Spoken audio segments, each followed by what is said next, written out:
तो चलिए आज बात करते हैं दुनिया की सबसे कमाल की और सबसे छिपी हुई फैक्ट्री के बारे में। एक ऐसी फैक्ट्री जो हम सबके अंदर, जी हाँ, दिन रात चलती रहती है। जरा सोचकर देखिए कि हमारा पूरा पाचन तंत्र एक बहुत बड़ा, एक शक्तिशाली पावर प्लांट है और इसी प्लांट से वो सारी एनर्जी बनती है जिससे हमारा शरीर चलता है। लेकिन यहाँ एक बहुत बड़ा सवाल खड़ा होता है। हजारों साल पुराना एक कॉन्सेप्ट जिसे ऊर्जा की आग कहते थे, वो आज के मॉडर्न शरीर को भला कैसे चला सकता है? ये वो पहेली है जो पुराने ज्ञान को आज की मॉडर्न साइंस से जोड़ती है। तो हमारे आज की टूर में हम 5 खास हिस्सों से गुजरेंगे।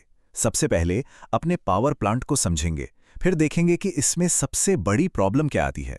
उसके बाद इसके सोल्यूशन पर बात करेंगे, फिर जानेंगे कि हर किसी का प्लांट अलग क्यों होता है, और आखिर में इसे चलाने के लिए जो रूल बुक है उस पर एक नजर डालेंगे। तो चलिए शुरू करते हैं पहले सेक्शन के साथ। अब समय आ गया है कि हम अपने इस गट पावर प्लांट के जो मेन कैरेक्टर्स हैं, जो इसकी टीम है, उससे मिलें और समझें कि आखिर काम कैसे करता है। अब ये बहुत मजेदार है। देखिए कैसे हजारों साल पुराने विचार आज की साइंस से एकदम सीधे सीधे मेल खाते हैं। जैसे जिसे पुराने जमाने में लोग केंद्रीय भट्टी या अग्नि कहते थे, आज साइंस उसे डाइजेस्टिव एंजाइम्स कहता है। और वो जो सूक्ष्म श्रमिक या छोटे छोटे मजदूरों की बात होती थी, अरे वो तो आज के प्रोबायोटिक बैक्टीरिया हैं, हमारा माइक्रोबायोम। तो मतलब ये कोई नई चीज नहीं है, बस इसे देखने का, समझने का एक नया तरीका है। जैसे ही खाना अंदर पहुंचता है, फैक्ट्री का काम 3 स्टेज में होता है। पहला है चॉपिंग जोन, यानी हमारा मुंह, जहां खाना छोटे छोटे टुकड़ों में टूटता है। फिर आता है मेल्टिंग जोन, हमारी पाचन की भट्टी, जहां आग सबसे तेज होती है और खाना पिघलकर सूप जैसा बन जाता है। और आखिर में है मैजिक लैब, जहां लाखों छोटे छोटे इंजीनियर इस सूप को शरीर के लिए बिजली जैसी तेज एनर्जी में बदल देते हैं। और हाँ, एक अच्छे फैक्ट्री बॉस होने के नाते कुछ सिंपल से नियम है। खाने को हमेशा अच्छी तरह चबाना, सही टाइम पर खाना और अपने नन्हे वर्कर्स यानी बैक्टीरिया को थोड़ा ब्रेक देना बहुत जरूरी है। और एक और बात, उन्हें पालक और गाजर जैसे रंग बिरंगे खाने बहुत पसंद है। चलिए अब दूसरे सेक्शन पर आते हैं। अब तक तो सब ठीक चल रहा था, है ना? लेकिन हर कहानी में एक विलेन तो होता ही है, और हमारी इस फैक्ट्री का विलेन तब सामने आता है जब इसकी भट्ठी एकदम ठंडी पड़ जाती है। तो इस विलेन का नाम क्या है? इसका नाम है ब्लैक स्लज, मतलब काली कीचड़। जरा सोचिए, जब बर्फ जैसे ठंडे ड्रिंक्स पिए जाते हैं या बहुत ज्यादा भारी जंक फूड खाया जाता है, तो ये बिल्कुल वैसा ही है जैसे किसी जलती हुई आग पर बर्फीला पानी डाल दिया हो। नतीजा, आग तो बुझ जाएगी और खाना पिघलने की जगह सड़ने लगता है। और इसी से बनता है वो जहरीला कचरा जो फैक्ट्री के हर एक पुर्जे को, हर गियर को जाम कर देता है। तो एक अच्छी खासी चलती हुई फैक्ट्री और एक ठप पड़ी फैक्ट्री में कैसा महसूस होता है?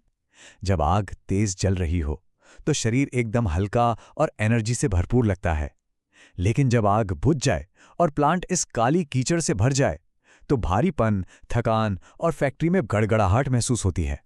ये 2 बिल्कुल अलग दुनिया हैं, सच में।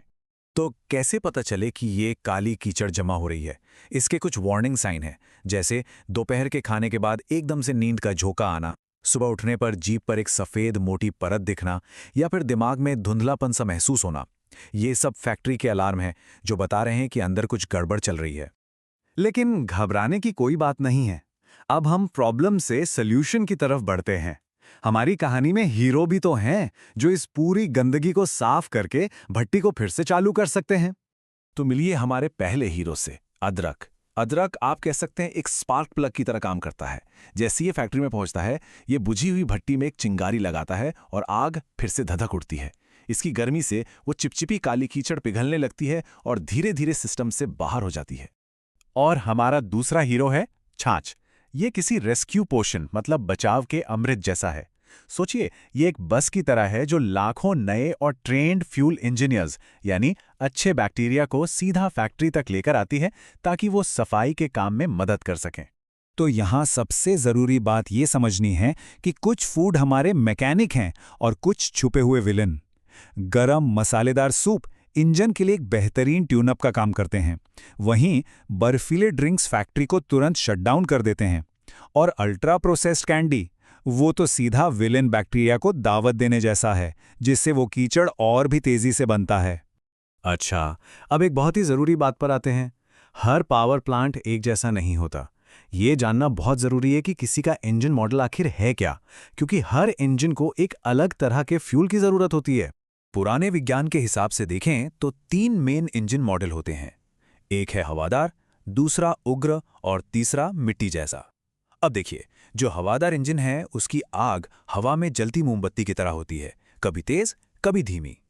उग्र इंजन की आग बहुत ही गर्म और तेज होती है, एकदम भट्टी की तरह। और मिट्टी जैसा इंजन, इसकी आग थोड़ी धीमी और नम होती है। अब साफ है कि इन तीनों को ठीक से चलाने के लिए एक जैसी फ्यूल स्ट्रैटेजी तो काम नहीं करेगी, है ना? और सिर्फ इंजन का मॉडल ही नहीं, बाहर का मौसम भी अंदर की भट्टी पर सीधा असर डालता है। जैसे सर्दियों में जब भट्टी सबसे तेज जलती है, तब भारी खाना भी आसानी से पच जाता है। लेकिन गर्मियों में भट्टी थोड़ी कमजोर पड़ जाती है, इसलिए हल्के खाने की जरूरत होती है। और बरसात में तब भट्टी नम और धीमी हो जाती है, इसलिए गरम मसालेदार सूप सबसे अच्छा काम करते हैं। तो अब हम अपने टूर के आखिरी हिस्से में पहुंच गए हैं, जहां हम इस पावर प्लांट का मास्टर बनने के लिए इसकी रूल बुक यानी नियम पुस्तिका पर नजर डालेंगे। ये 4 गोल्डन रूल्स हैं। पहला, हमेशा खाने से पहले अपनी भूख की आग को चेक करें। दूसरा, शरीर के जो वार्निंग साइंस हैं जैसे सूजन या भारीपन, उन पे ध्यान दें। तीसरा, मौसम के हिसाब से अपना खाना पीना बदलें। और चौथा और सबसे ज़रूरी, अपनी अनोखी फैक्ट्री का सम्मान करें। जो खाना दूसरों के लिए अच्छा है, ज़रूरी नहीं कि वो सबके लिए हो। तो अंत में ये सवाल बना रहता है, हर फैक्ट्री, हर इंजन एकदम यूनिक है, बिल्कुल अलग। क्या आज ये पक्का किया जा रहा है कि उसे वही फ्यूल मिले जिसकी उसे वाकई में ज़रूरत है? इस पर ज़रूर सोचिएगा।